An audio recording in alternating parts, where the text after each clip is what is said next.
Y es que precisamente se trata de una población de 1.267 personas indígenas. Esto representa el 4.30 de la población indígena total del país. Cuentan con un territorio de 9.355 hectáreas. Una reserva, la reserva o el pueblo indígena Térraba, y su lengua, el teribe, es una lengua que está en desuso. Solo el 9.9% de la población lo habla.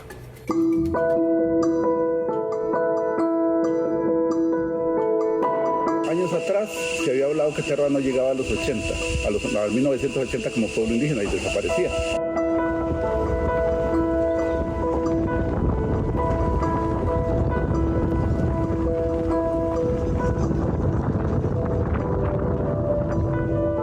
Efectivamente, el territorio en sus años 70, 80 fue muy deforestado por madereros, precisamente con permisos del Estado.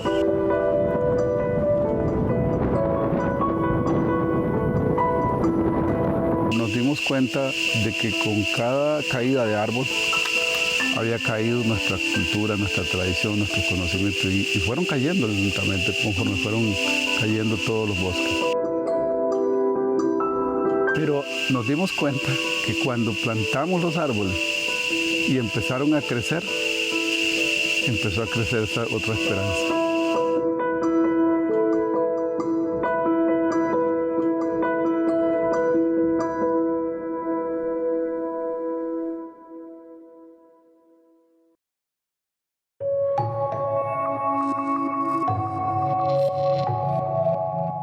Como acabamos de ver, el pueblo indígena Brorán, ubicado al sureste de nuestro país, enfrenta desafíos que ponen en riesgo su identidad y legado ancestral.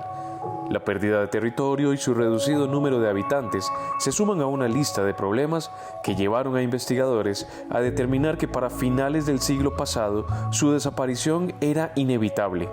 Otros factores como la pérdida de la lengua, la vivienda y la vestimenta han jugado en contra, todo ello consecuencia de la transculturación, como veíamos al inicio de esta historia.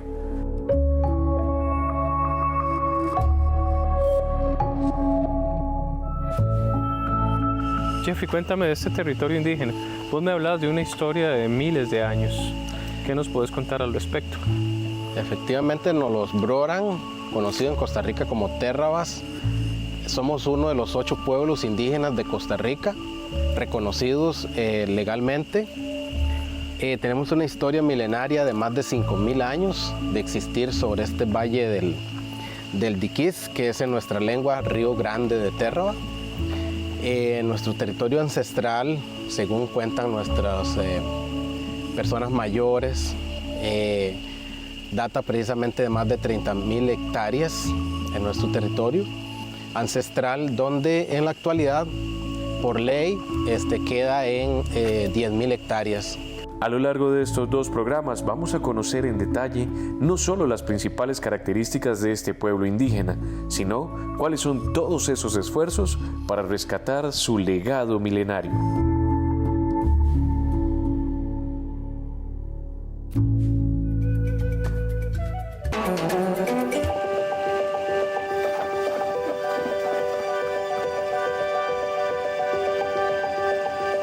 Los Térrabas somos una población ubicada acá en el cantón de Buenos Aires, en la provincia de Punta Arenas, zona sur, y somos un pueblo luchador.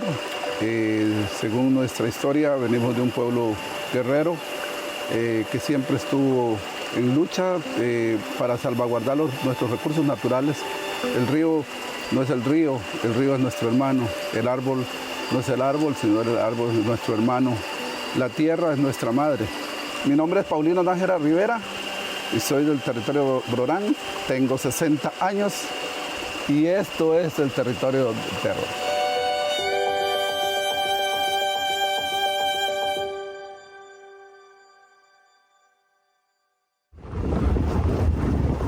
Para entender el presente del pueblo indígena Brorán, primero hay que devolvernos mucho tiempo atrás. Específicamente al siglo XVII. Según el Atlas de los Pueblos Indígenas, en aquella época migraron desde el Caribe panameño un grupo de indígenas Teribe o Naso, en una movilización realizada por misioneros franciscanos y militares españoles para llegar a lo que hoy es parte del territorio indígena Brorán, a fundar la comunidad de San Francisco, muy cerca del Río Grande de Térraba. A lo largo de la historia, el pueblo indígena se ha ido transformando, no solo en extensión territorial, sino también a nivel cultural, pasando de 30.000 hectáreas a 10.000 y limitando. Hacia el sur colindamos con el territorio indígena de Rey Curré, que son los hermanos Bruncas. Hacia el al oeste colindamos con el territorio indígena de Boruca. Hacia el norte tenemos precisamente todo lo que es la colindancias con el Río Grande de Térraba. Ese es uno de los límites de nuestro territorio en la actualidad. Dentro del territorio es muy fácil encontrarse con sitios llenos de historia, como el Camino de Mulas, la vía que en la época colonial comunicaba Cartago con Panamá. Bueno, nos encontramos acá en la quebrada Bruín. Bruín es el último guerrero que tuvo Térraba y bueno, lleva su nombre, esta quebrada. También se le conoce como Quebrada Honda y Quebrada Máquina.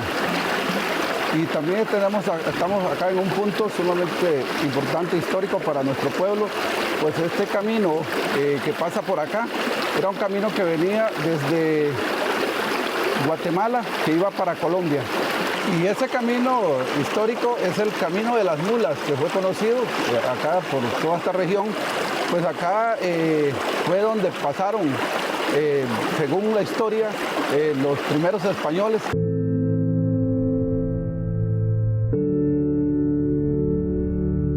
Es momento de continuar recorriendo el presente del pueblo indígena Brorán, que actualmente cuenta con alrededor de 12 pueblos que hay dentro de nuestro territorio.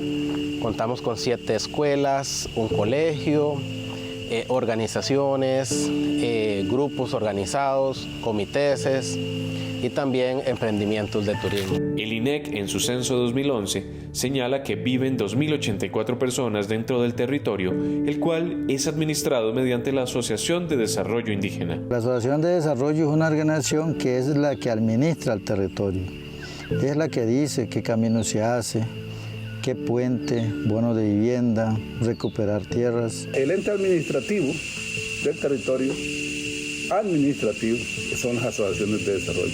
Hasta llegar al 1992, que Costa Rica ratifica el convenio 169 de la OIT, en el cual nos habla a los pueblos indígenas de Costa Rica de la posibilidad de organizarnos tal nuestras costumbres. Y entonces hemos concebido un consejo de mayores, que se llama el Consejo de Mayores Brorán, en el cual vemos eso, ¿no? En el mayor, la sabiduría, la experiencia. Aquí en Térraba, viera que el vivir día a día de cada persona es muy difícil. El que no tiene un salario, ¿de qué va a vivir? Aquí no hay para decirle a usted, bueno, voy a ir a ganarme un jornal mañana, o voy a ir a hacer algo para llevar el sustento a los hijos o a los mayores. No hay apoyo para los mayores. De esa vida llena de desafíos, doña Aurora conoce mucho. Mujer fuerte y valiente que aún a sus 79 años sigue buscando en la tierra la forma de llevar sustento. Yo tengo que trabajar para comer. La palabra de Dios dice que el que no trabaja, que no coma. Entonces, ¿qué vamos a hacer? ¿A sentarme ahí a no trabajar? ¿No? Que antes uno vivía aquí tranquilo. Había muchos bosques, no había carretera, habían solo trillitos, era lo que había.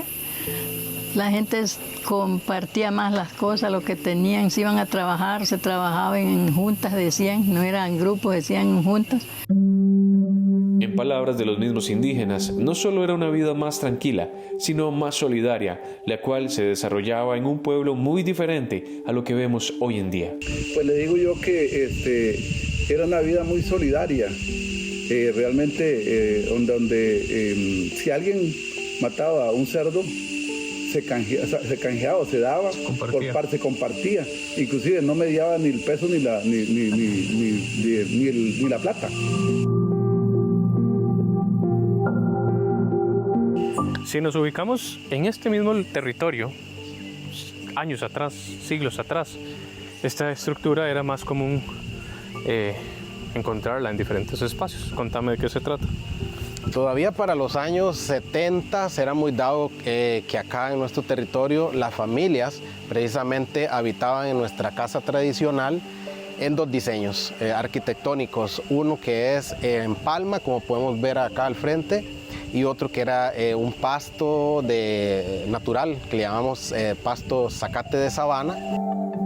En la actualidad, como parte de los procesos de reivindicación dentro del pueblo indígena Térraba, algunas familias han optado por construir sus casas tradicionales como una forma de volver a estar más cerca de sus raíces.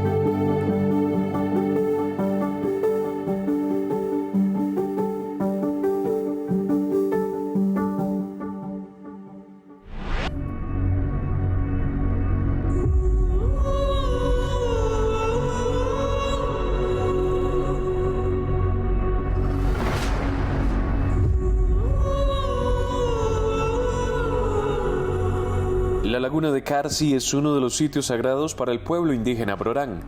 Ubicado en la comunidad de Bijagual, este lugar lleno de leyendas e historia será nuestro punto de partida para explorar la relación de los térrabas con su creador.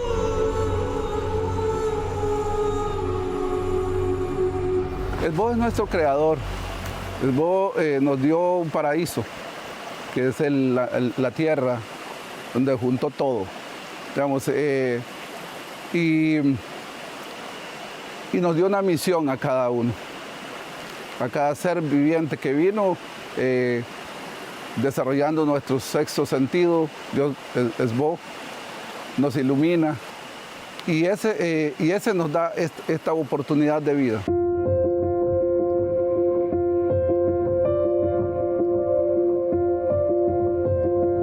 Una cultura como los Brorán, que estuvo a punto de desaparecer, el reto es volver a construir su historia. Precisamente ese es parte de los esfuerzos que realizan para entender mejor cómo era la relación de sus ancestros con Esbo, su dios o su creador. Es un proceso que hemos venido recuperando las nuevas generaciones porque efectivamente hubo todo un asedio, podríamos decir, ¿verdad?, de la religión, en su momento imposición, ¿verdad? Y con ello conllevó a que nuestras familias, nuestra cultura, toda la parte espiritual, que no es igual a ir a una estructura, ¿verdad?, que le llaman iglesia, templo, ¿verdad?, porque ahí está Dios, ahí está el gran creador, sino que es más allá. Para nosotros como cultura indígena, precisamente entonces hemos venido en un proceso de recuperación de nuestra espiritualidad, que poder tener una armonía con la naturaleza, eso es parte de lo que el Creador nos manda, ¿verdad? Eso es parte de lo que el Creador nos manda. Sitios sagrados, precisamente, que nuestros antepasados nos han ido enseñando que tenemos que tenerle un respeto, tenemos que tenerle aprecio. Es momento ahora de hacer un repaso por alguno de los sitios sagrados para el pueblo indígena Brorán. Y acá tenemos la marca de la abuela Ter en esta roca. Esto es un símbolo muy importante que lo llevo en mi camisa, lo llevan los niños de colegio en su camiseta. Nos hemos ido empoderando, pero más que eso es la abuela Ter era quien nos dio la misión del conocimiento de la medicina. Ella estaba en una roca, según la historia, hoy el Parque Internacional Amistad, y desde ahí nosotros cruzábamos la vertiente atlántica, porque hay un pueblo hermano nuestro al otro lado, el pueblo Teribe, y desde ahí hemos ido reconstruyendo una historia. Ter es la que nos cuida, es como nuestra madre, como la que está ahí con nosotros. Otro de los sitios sagrados es Mano de Tigre, una roca con esta particular forma que tiene un profundo significado para los Brorán.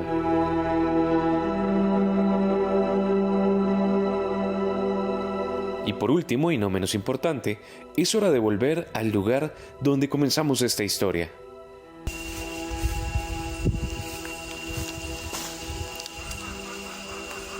Este es un sitio, esta es una parte que es un estilo de una parte sagrada que nosotros como población indígena somos los que tenemos que cuidar.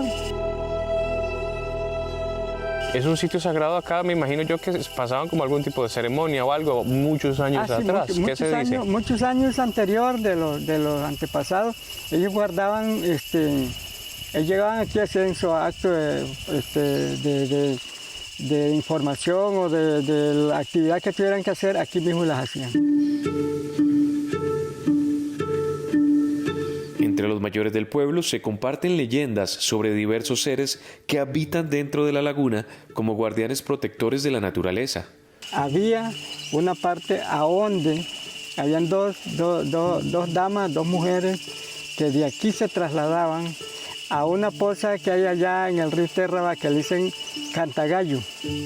Ellas traficaban esa parte, tanto Cantagallo como aquí, porque era donde ellas llegaban a sitiarse. Ellas eran entonces, según esa historia, como las protectoras de este lugar. Protectoras de este lugar. Otra de las historias alrededor de este lugar es que la laguna no permite la llegada de personas no pertenecientes al pueblo indígena. Como si estuviera hirviendo. Eso ¿Y eso qué significa? Eso significa que ya o sea, la gente no es adaptable, que ella no es adaptable que uno venga. Como que lo rechaza. Exactamente. Entonces, eso significa que estamos aquí porque uno viene no por hacer un daño, sino por darse cuenta de lo que es la vivencia de la naturaleza. ¿Ves? Pero entonces, en ese caso, es mejor irse. Mejor irse, porque ¿qué vamos a hacer aquí?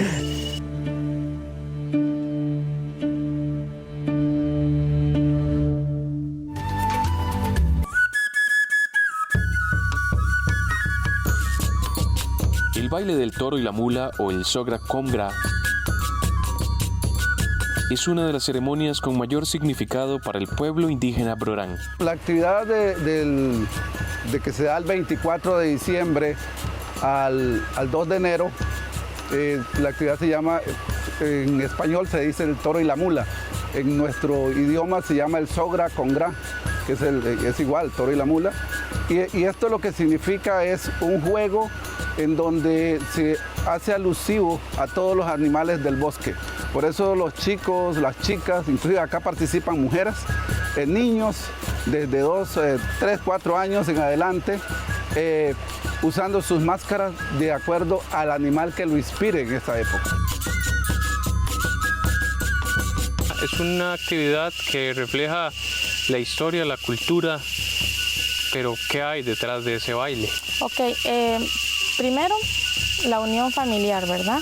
Que atrae mucho, todas las familias se unen, comparten en sí. Pero en sí el sentido de este juego es como darle a entender a las personas que el toro es como lo negativo que viene a entrar a la comunidad en sí, al territorio indígena, como la contaminación, como la tala de árbol excesiva, como la caza de animales principalmente también. Por eso es que los jugadores se ponen su máscara, andan como método de rebeldía, anda el mono, anda el jaguar, anda la lapa, contra el toro, porque el toro es como aquello, ¿verdad?, español que entró, ¿verdad?, y pues hizo su daño, hizo todo.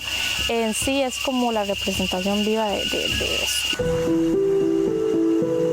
Para la actividad, quienes participan llegan hasta la piedra de la Madre Ter a pedir protección y sabiduría. Después llegan a espacios como este, donde Carolay y su familia les guían para que puedan fabricar las máscaras que usarán durante la ceremonia. Siempre se basa como en el juego del toro y la mula, ¿verdad?, lo tradicional. En sí el jugador tiene como una representación clave ese año. Si él dijo que yo quiero un mono, él a la hora de presentarse a jugar dice, bueno, yo elegí la figura del mono o del jaguar o algo así, pues porque tiene destreza, porque tiene sutileza, porque el jaguar representa fuerza. Y en la dinámica se trata de, al final, de matar al toro. Matar al toro. En sí, del 24 al 2, juegan, danzan, bailan, tocan el tambor, las maracas. En sí el toro no quiere eso, ¿verdad? No quiere la paz y la armonía acá, entonces entra con todo, con los cachos. Y ya al final el toro es arrastrado por la mula, ¿verdad? Que la mula también tiene un significado como ayuda ahí. se es amarrado, arrastrado y pues se elimina como símbolo de que se eliminó cualquier tipo de amenaza que llegue al territorio.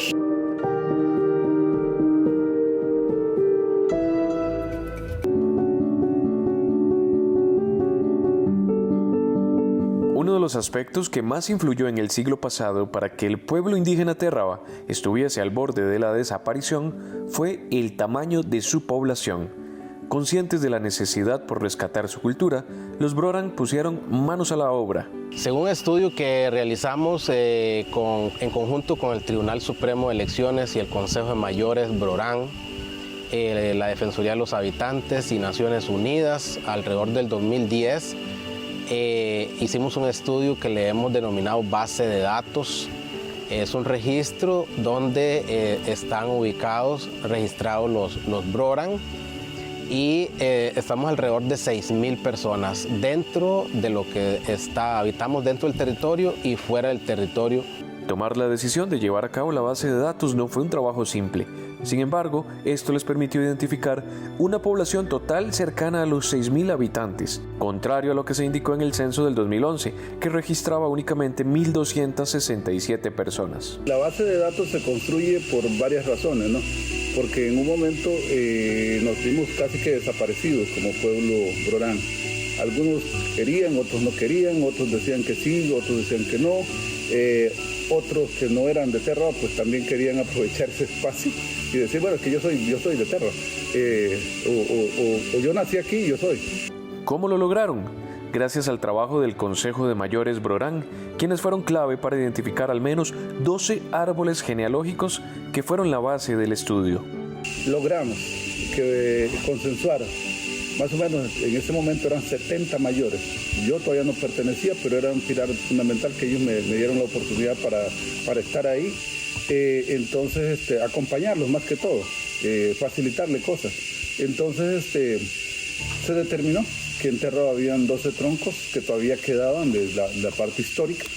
Y esos 12 troncos pues fueron analizados por personas que vivían, tenían una edad hasta de 107 años. Entonces ahí se determinó esos troncos genealógicos, entonces empezó a hacer una reconstrucción de toda esa familia. En algunos pueblos, algunos territorios aplica la parte de matriarcado. Nosotros lo dejamos un poco más abierto a las dos líneas, el hombre y mujer. Si alguien se siente Brorang, siendo mujer o siendo hombre, pues bienvenido. Entonces ahí se determina prácticamente que la base de datos la constituyen 12 troncos familiares Brorang, y entonces esto en un consenso de pueblo, de territorio, se facilita para que entonces el Tribunal Supremo de Elecciones, como ente rector de este país, la pueda custodiar. Entonces hoy, si alguien quiere ser o quiere pertenecer a ser Brorang, pues sencillamente va a la base de datos. Tenemos este libro con la lengua y yo voy a buscar algunas palabras y su significado. ¿Está bien? Y usted me las va diciendo. Dice, por ejemplo, di. Agua. Agua. Sí. Curí. Conejo, tepescuinte. Ajá.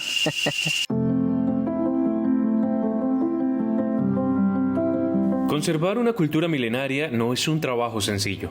En cuanto al idioma Brorang, según el censo del 2011, solo un 5% de la población lo habla, un número muy bajo que encendió las luces de alarma dentro del territorio. Bueno, contarles que nuestro idioma precisamente viene de una familia lingüística chipchana, ¿verdad?, que se trasciende desde Colombia, Panamá y el sur de Costa Rica, al igual que otros pueblos hermanos aquí en el sur, como lo son los hermanos Bruncas, los hermanos Bribris, los hermanos Cabécares. Venimos de esa misma lengua, de esa familia lingüística. Nuestro idioma denominado Brorang o Broranzo estuvo también un proceso que estaba por desaparecer. Hay una generación como la de don Oldemar que encontró en la sabiduría de los mayores la posibilidad de conocer algunas palabras, mas no fue suficiente para dominar el idioma en su totalidad. ¿Recuerda usted cuándo fue que empezó a escuchar algunas de las palabras? Bueno, desde chiquitillo porque yo eso lo oía donde mi abuela. Yo me crecí más donde mi abuela que donde mi mamá. Y yo oía toda esa frase, yo oía todo ese significativo entonces. ¿Qué es lo que pasa? Que a través de aquel entonces no lo dejaban. Y como le digo, yo no fui a una escuela, yo no tuve oportunidad en la escuela. Porque en aquel entonces el trabajo era muy fuerte. La historia mía sobre el dialecto es bastante, pues no tan rápido, pero sí puedo entender muchas cosas de las que habla, dice, pongamos, mi esposa. Ese animalito, ese es un criro. Criro. El idioma criro es pollo. Pollo. Sí. Y pongamos la naranja, usted quiere comer naranja, guilmó. Sí, naranja. Si yo digo, ¿quiero una naranja? Es un guilmó. Quiero. Guilmó es naranja. No hay una traducción completa de las oraciones, digamos. Son palabras, pero no necesariamente para decir yo quiero una naranja. Pongamos yo quiero tomar agua. Yo digo, Tassim di, regáleme agua. Ok. Si yo lo voy a saludar a usted en el sistema idiomático, yo le digo, Facoxrono oré. La respuesta suya, para decir bien, es Kobe. Kobe. Sí, Kobe. ¿Por qué fue que en algún momento hubo esa desconexión de que a pesar de que hubo una generación, como su abuela, por ejemplo, que sí lo manejaba bien, de repente se hizo una brecha, se generó este vacío? Porque en aquel entonces los educadores que habían, que venían de allá, de San José, de esa zona por allá, no les gustaba que los niños hablaran ese idioma. Entonces, por eso se fue perdiendo la tradición, la forma de vida, el idioma y todas esas cosas, porque a los maestros que venían de afuera no les gustaba eso. Lo cierto es que no todo está perdido. Diferentes esfuerzos, tanto en centros educativos como a nivel cultural dentro del pueblo indígena, dan una luz de esperanza. Entonces nos alegra mucho y estamos muy contentos que hay procesos muy reivindicatorios sobre el tema de la lengua, de nuestro idioma propio, porque lo estamos mirando. Entendemos que va a pasar al menos, según los estudios, unas 6, 7 generaciones a cómo va el proceso, ¿verdad? Solo en el censo 2011 se decía que nuestro pueblo conocía de nuestro idioma el 5%, estaba muy extinto. Luego pasa a 10 años luego, ¿verdad? Y sube al 9%. Y ahora para el último censo, que no tenemos los datos, estimamos que va ya más del 15%. Entonces, la proyección se plantea que más o menos sean unas 7 generaciones y vamos a poder contar con que nuestro idioma nuevamente es conocido, hablado. Que aún falta mucho camino por recorrer es cierto, pero que la intención es no dejar perder el idioma es una consigna con la que a diario se trabaja dentro del pueblo indígena Térraba. Mi nombre es Volmar Rivero Villanueva, tengo 51 años y estamos aquí en el territorio indígena Térraba Brorán. Cuéntame por favor al respecto un poquitito de su historia de vida. Bueno, aquí sí he vivido toda mi vida, aprendiendo de mis abuelos y mis padres, más que todo de mi abuela. Me enseñó lo que fue la medicina y también mucha parte de la gastronomía. Luego de algunos años viviendo de la agricultura, Volmar y su familia voltearon los ojos hacia el turismo. Su proyecto busca compartir todo ese conocimiento heredado con visitantes locales e internacionales. La información para nosotros aprender esto era como el diario vivir, la universidad de la vida en los territorios indígenas, pues era así. Claro. Andar más que todo con los abuelos, ¿verdad? Y los padres. Y entonces pues uno iba ahí viendo muchas cosas que hacían ellos en el transcurso de la vida de uno como niño, ¿verdad? Que ya empezaba a andar con ellos y entonces pues empezaba uno a conocer muchas cosas y cómo hacerlas. En su tour, este emprendedor Broran comparte su experiencia con plantas medicinales y cacao. Esta experiencia para los turistas es algo único para ellos, porque ellos nunca las personas que vienen, por ejemplo, del continente europeo, alemanes, franceses, etc., ellos involucrarse en este proceso del chocolate indígena, y para ellos eso es muy, muy importante, y pues el tour del cacao ha sido uno de los bueno, es uno de los también de los más buscados por los turistas, sí. Adicional al cacao, acudir a todo lo que la naturaleza tiene para ofrecerles es parte de lo que ustedes quieren que la gente que los visita se lleven, ¿verdad? Ese compartir esa experiencia. En el tema de plantas medicinales, ¿de qué cosas les hablan a los visitantes? En el tema de plantas medicinales, nosotros le compartimos a los visitantes turistas pues el conocimiento que hemos adquirido conforme los tiempos de nuestros abuelos y lo que puede aportarle beneficios al cuerpo, tanto por fuera como por dentro, las plantas a las personas. Aquí tenemos algunas plantas, pero son solo algunas plantas. Hay muchas otras plantas, las cuales se utilizan para la medicina natural, adquiridas en el bosque. En este caso, ¿cuáles son algunas de las que tiene por acá? Estas plantas, digamos, como las más comunes para uno utilizar, usted sabe que pues, una de las enfermedades más comunes así es como la gripe, como la tos, como ese dolor de huesos de los niños. Y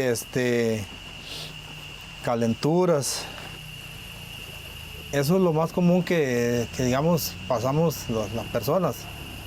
Y entonces, pero también estas plantas a la hora de cocinarse se utilizan de dos maneras. Una que es bañarse, que es para bañarse por fuera, entonces te sirve mucho. Y ya como que llaman tipo vapor, es cuando está ya hirviendo. Y entonces ese vapor caliente que sale, la persona lo respira y entonces eso es muy bueno para los pulmones, de todo el organismo por dentro. Adicionalmente, dan talleres de artesanías y máscaras térraba, así como hospedaje y alimentación. Nosotros nos encontramos en la página de Facebook como Centro Cultural de Arte Indígena Brorán. Estamos localizados en Térraba. Pues sería un placer tenerlos por acá. Mi nombre es Fidelia Rivera Fernández, vivo en la comunidad indígena de Térraba, tengo 58 años.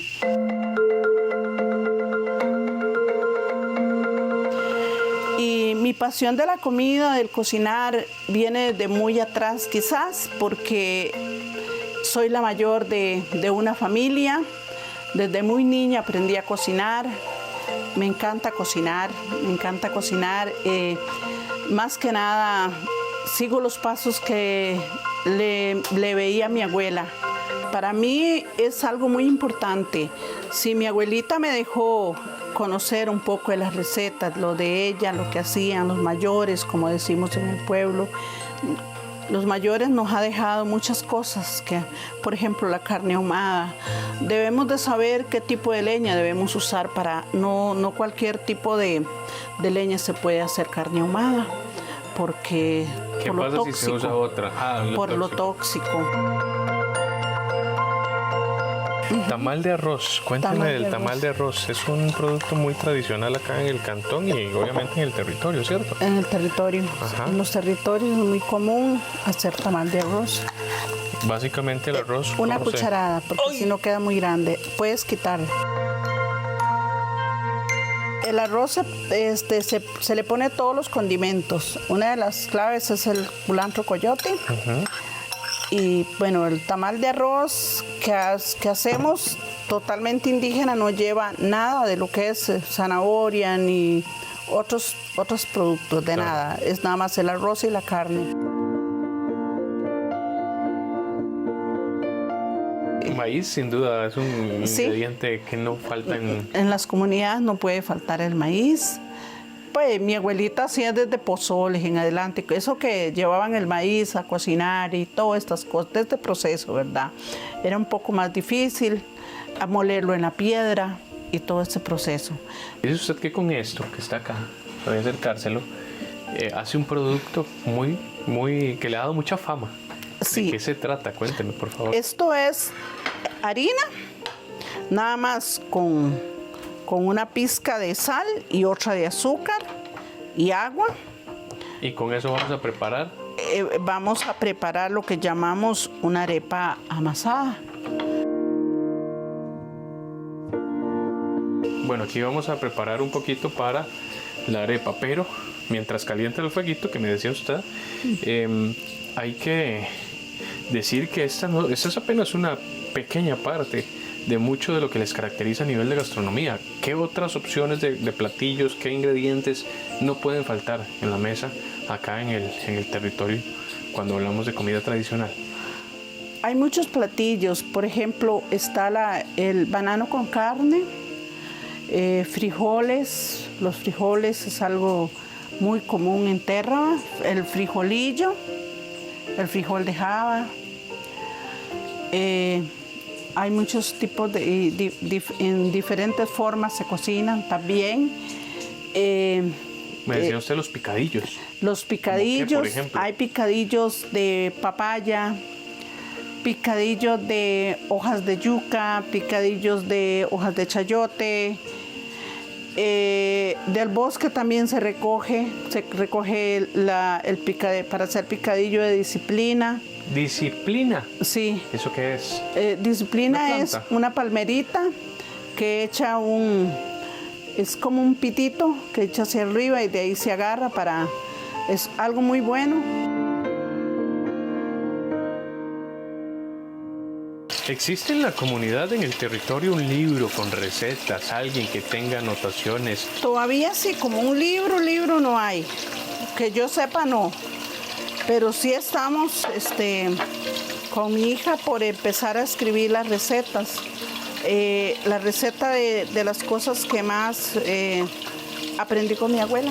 Un fuego así tan bonito no es casualidad, hay que saber escoger la leña. Sí, claro, esa es la leña que usaban nuestros abuelos. Como no había casi fuego, no había fuego cuando ellos en el tiempo que llovía tanto, era la leña de colpachí. Carne ahumada de nuestra siguiente receta. Usted me decía que incluso para ahumarla, ya lo decíamos ahora, había que escoger bien la leña, porque de otra forma echábamos a perder la carne, por así decirlo, ¿verdad? Sí, claro, la leña tiene que ser del árbol del nance, porque si no, la carne si se ahuma con otro tipo de leña, el humo es tóxico.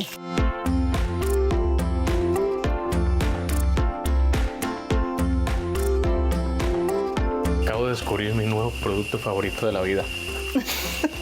La arepa Amasada. amasada. Uy, ustedes no tienen idea. Y eso que no le hemos puesto mermelada. Ah, sí, con mermeladas queda buenísimo. Cuénteme, por favor, porque aparecieron dos productos que no hemos visto preparación. ¿De qué se trata esto? Y ese arrocito.